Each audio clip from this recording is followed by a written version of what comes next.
कभी कभी शहर की सबसे बड़ी कहानियां शोर में नहीं, हथौड़े की आवाज में छुपी होती हैं। पुणे की इन तंग गलियों में एक ऐसी ही धड़कन आज भी जिंदा है। यहां धातु बोलते हैं, आग, हथौड़ा और हाथों की मेहनत मिलकर एक कला बन जाते हैं। ये कहानी है तांबटाली की।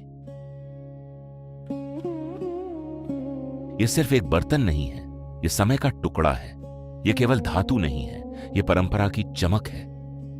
जहां एक तरफ तैयार हुआ बर्तन खड़ा है और दूसरी तरफ उसी बर्तन को जन्म देते हाथ, वहीं तांबटाली का सच शुरू होता है। कहीं दूर से कोई देखे तो लगेगा बस एक पुरानी गली है, लेकिन अगर ध्यान से सुनो तो हर दीवार के पीछे सदियों की मेहनत सांस लेती सुनाई देती है।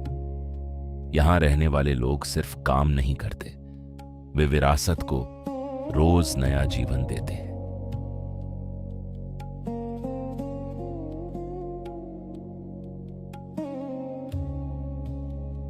आज से लगभग 300 साल पहले, जब पुणे पेशवा शासन के राज्य में एक संस्कारिक और शाही केंद्र बन रहा था, तब कुछ कारीगर कोंकण के किनारों से चलकर कस्बा पेठ तक आए।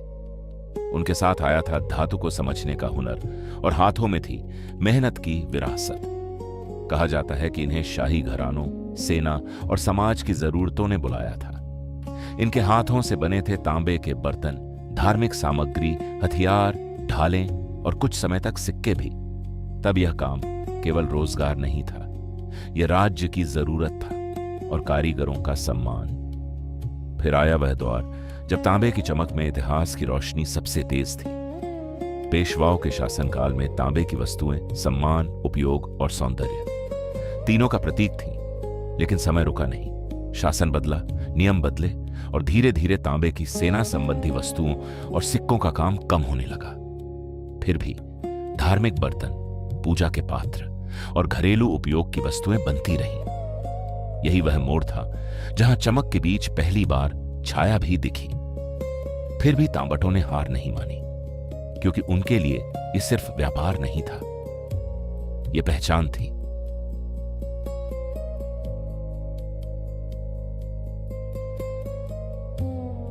अब देखिए इस कला का जन्म कैसे होता है।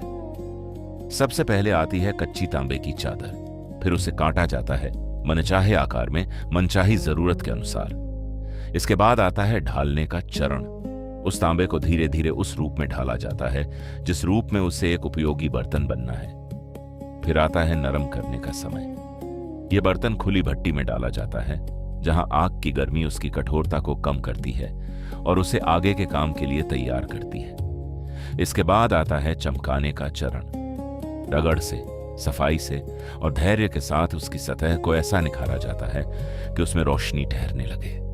और फिर आता है वह सबसे विशेष और अंतिम चरण, माथर काम। यहीं हथौड़े की निरंतर चोटें तांबे पर बारीक बिंदियां उकेरती हैं। यही वह काम है जो उसे और अधिक चमकदार, मजबूत और सुंदर बनाता है। ऐसा सुंदर कि वह सदियों तक साथ निभाए।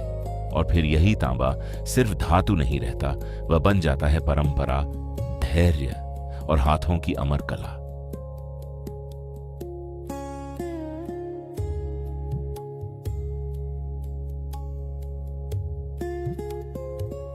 की आता रिव्हर काम जास्त आहे, त्याच्यामुळे काय होतं की आपल्याला माल किती घ्यायचा आणि किती काढायचा हे आपल्यावरती असतं। त्याप्रमाणे आम्ही दिवसभरामध्ये किती हांडे, किती पिंपळ किंवा कळशी किंवा इतर काय आयटम काय घ्यायचं असेल ना, ते आम्ही तेवढं घेतो, भट्टीवर गरम करतो, नंतर त्याला सल्फ्युरिक ॲसिड लावतो।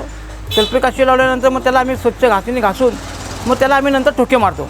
मग ठोके मारून झालेला तो माल आम्ही व्यापाऱ्याकडे नेऊन देतो, त्याची आम्हाला मजुरी मिळते। कसं होतं की कॉपरची मागणी तर खूप प्रमाणामध्ये आहे, पण तेवढ्या प्रमाणामध्ये आम्ही तिथं ती पूर्ण करू शकत नाही। आज मनुष्यबळ खूप कमी आहे, तरुण पिढी ह्या व्यवसायामध्ये यायला मागत नाही।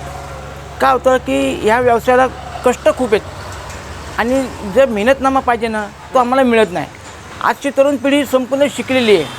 आज त्यांना IT पार्कमध्ये भरपूर पगार आहे, सोमवार ते शुक्रवार त्यांना काम असतं, शनिवार रविवार सुट्टी असते। तसं आम्ही सकाळी एकदा 8 वाजता आलो की आमचं काम तयार झाल्यानंतर तो तयार केलेला माल आम्ही बाजारपेठेमध्ये व्यापाऱ्याकडे नेऊन देतो।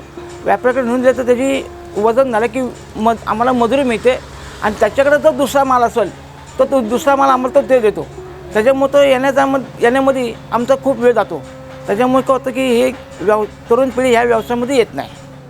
कष्ट भरपूर आहेत ना, ह्या व्यवसायामध्ये कष्ट भरपूर आहेत. हल्ली कसं होतं, आता शिक्षणाला महत्त्व खूप आहे. जो शिकल तो टिकल. आमच्या वेळी तेवढं शिक्षणाला एवढं महत्त्व नव्हतं.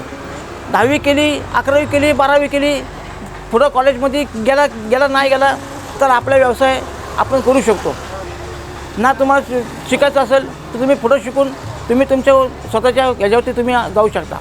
पण आम्ही काय झालं की 10वी 12वी नंतर आम्ही काय म्हणलं की चला आपला व्यवसाय आहे, आपण वडिलांच्या हाताखाली राहावं आणि हा व्यवसाय पुढं न्यावा. त्याच्यामुळे आम्ही ह्या व्यवसायामध्ये पडलो. आता आमचा एक भाऊ पुणे कॉर्पोरेशनला कामाला आहे. तो ह्या व्यवसायामध्ये ना आला, त्याचं मन ह्याच्यामध्ये नाही रमलं तर मला सर्व्हिस करायची आहे.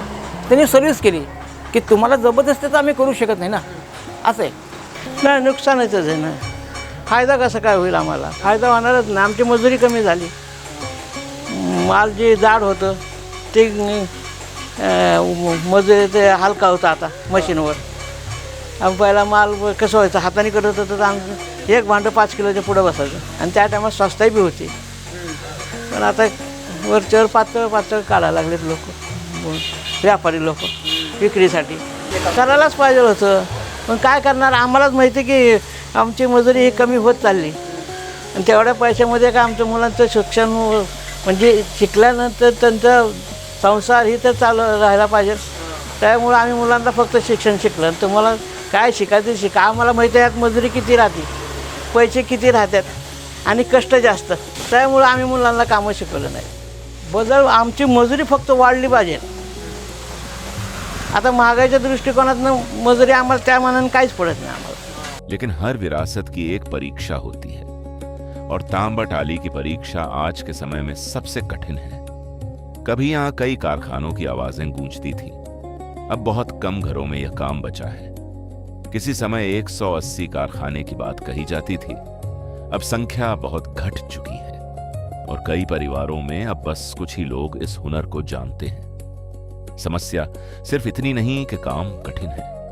समस्या यह भी है कि तांबा महंगा हो गया है, बाजार में सस्ते विकल्प आ गए हैं और हस्त निर्मित काम की कीमत बहुत बार उसकी मेहनत जितनी नहीं मिलती. सुबह से शाम तक हथौड़े की आवाज, धूल आग मेहनत और उसके बाद भी जो कमाई आती है वह अगली पीढ़ी को आकर्षित नहीं कर पाती. इसीलिए कई कारीगर अपने बच्चों से कहते हैं, पढ़ो, आगे बढ़ो, किसी और काम में जीवन ढूंढो. लेकिन इस एक वाक्य के पीछे एक दर्द भी छिपा है, क्योंकि वे जानते हैं अगर अगली पीढ़ी ने यह काम छोड़ दिया तो सिर्फ एक पेशा नहीं जाएगा, एक भाषा जाएगी, एक लय जाएगी, एक पूरा सांस्कृतिक संसार धीमे धीमे खो जाएगा.